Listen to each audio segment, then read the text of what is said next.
बहुत समय पहले की बात है। एक घना जंगल था जो जादुई था। उस जंगल का नाम था चमत्कारी वन। इस जंगल में तरह तरह के अद्भुत जीव जंतु रहते थे जो इंसानों की तरह बात कर सकते थे और जादू कर सकते थे। एक दिन एक छोटा लड़का जिसका नाम आर्यन था अपने गांव से जंगल की ओर निकला। उसे अपने दादाजी से एक पुरानी किताब मिली थी जिसमें उस जादुई जंगल की कहानियां लिखी थीं। आर्यन बहुत जिज्ञासु था और उसने सोचा कि क्यों न इस जंगल की सच्चाई का पता लगाया जाए। जैसे ही वह जंगल में दाखिल हुआ, उसने देखा कि पेड़ पौधे भी उसकी ओर मुस्कुरा रहे हैं। अचानक एक सुंदर तितली ने आकर उसकी नाक पर बैठी और बोली, स्वागत है आर्यन, तुम्हें यहाँ आने का बहुत इंतजार था। आर्यन हैरान था कि तितली कैसे बोल सकती है। उसने पूछा, तुम्हें मेरा नाम कैसे पता? तितली हंसते हुए बोली, यह चमत्कारी वन है, यहाँ कुछ भी हो सकता है।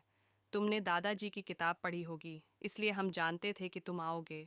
तितली ने आर्यन को जंगल के राजा, एक विशाल और बुद्धिमान हाथी के पास ले गई। हाथी ने आर्यन का स्वागत किया और कहा, तुम्हारे आने का समय आ गया है। हमारे जंगल को एक बुरी शक्ति से बचाने की ज़रूरत है। आर्यन ने साहस जुटाकर पूछा, मैं क्या कर सकता हूँ? हाथी ने कहा, तुम्हें हमारी रानी स्वर्ण हिरणी की मदद करनी होगी। वह एक जादुई फूल की खोज में है जो इस बुरी शक्ति को खत्म कर सकता है। आर्यन ने बिना समय गवाए स्वर्ण हिरणी की खोज शुरू कर दी। चलते चलते उसने देखा कि जंगल के सभी जीव जंतु उसकी मदद कर रहे हैं। कहीं कोई पक्षी उसे रास्ता दिखा रहा था, तो कहीं कोई खरगोश उसे खाने के लिए फल दे रहा था।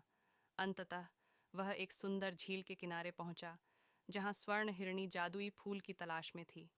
आर्यन ने उसके साथ मिलकर फूल की खोज शुरू की और जल्द ही उन्हें वह फूल मिल गया। जादुई फूल की शक्ति से जंगल की बुरी शक्ति का अंत हो गया। जंगल फिर से खुशहाल हो गया और सभी जीव जंतु आर्यन का धन्यवाद करने लगे। हाथी ने कहा, तुमने साबित कर दिया कि सच्चे दिल और हिम्मत से कोई भी चुनौती पार की जा सकती है। अब तुम हमारे दोस्त हो। आर्यन ने मुस्कुराते हुए विदा ली और अपने गांव लौट आया। अब वह जानता था कि कहानियां सिर्फ किताबों में नहीं, बल्कि हकीकत में भी जादू बिखेर सकती हैं।